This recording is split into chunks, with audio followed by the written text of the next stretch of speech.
result have dramatically reduced congestion and avoided the need for further road building by constructing a safe, connected bicycle network? Yes, we are funding Cycleworks in Pittwater. We've committed to start a spine network from the Mona Vale CBD through to Newport, and that's part of linking in with the bus rapid transit.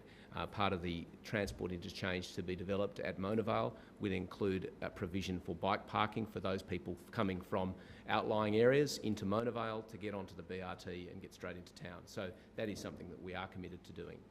In relation to the city network, there'll be more said during the course of the election, but I think sometimes my side of politics are labelled, I would say unfairly, as not supporting cycling. We do. We just want to make sure that it's done safely, and we want to avoid some of the conflicts that happen on the road. I've got to give the disclaimer that I cycle whenever I can, and I have first-hand experience of some of the cultural difficulties of riding on the roads.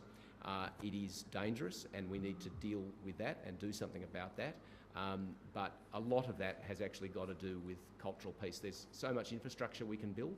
There's also the reality that we can actually use the existing infrastructure quite well in many instances if we're prepared to be more polite to one another.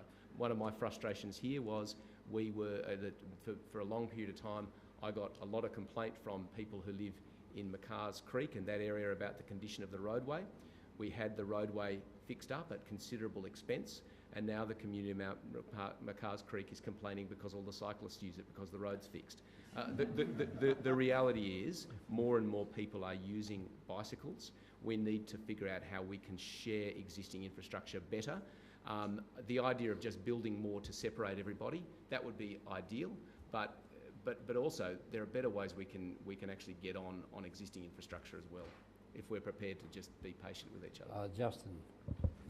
Oh, look, I think all those points are spot on. I'm a cyclist as well, and yeah, the cultural challenges are there. Sydney is tough, you've got to admit. It's a bit different over this side of town, but the other side is hard work being a cyclist, particularly if you're around the eastern suburbs. You've got to get very sweaty. And actually, I think business has a role to play here. I remember when I first moved to Sydney and was cycling and running to work, how challenging it is to find a bloody bathroom with a decent shower so you can actually participate in active transport in your life.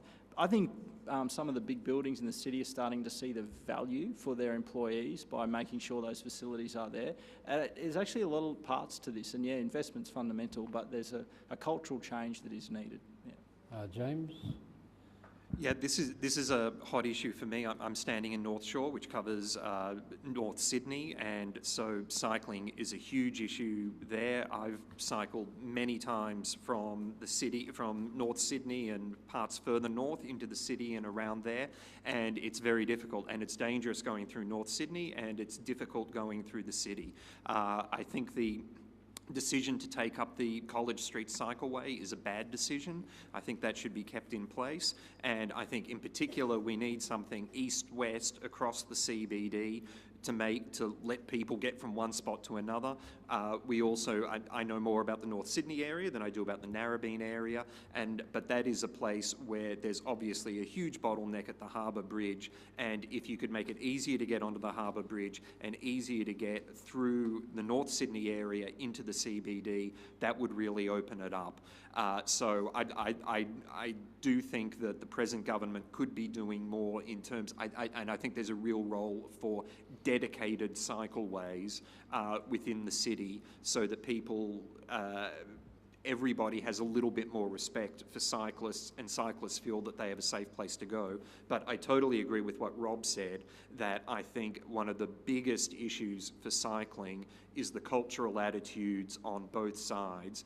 And I mean, I'd really like to see some sort of an education campaign to just sort of we're all human beings.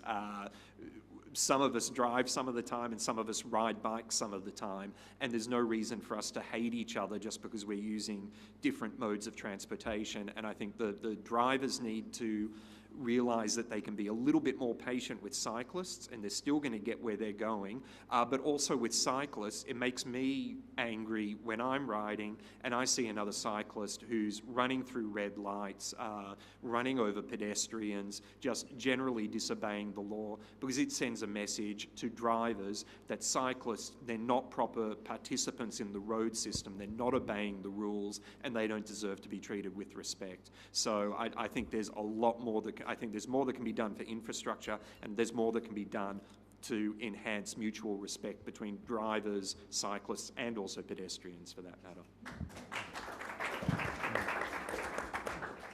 I agree with everyone on this.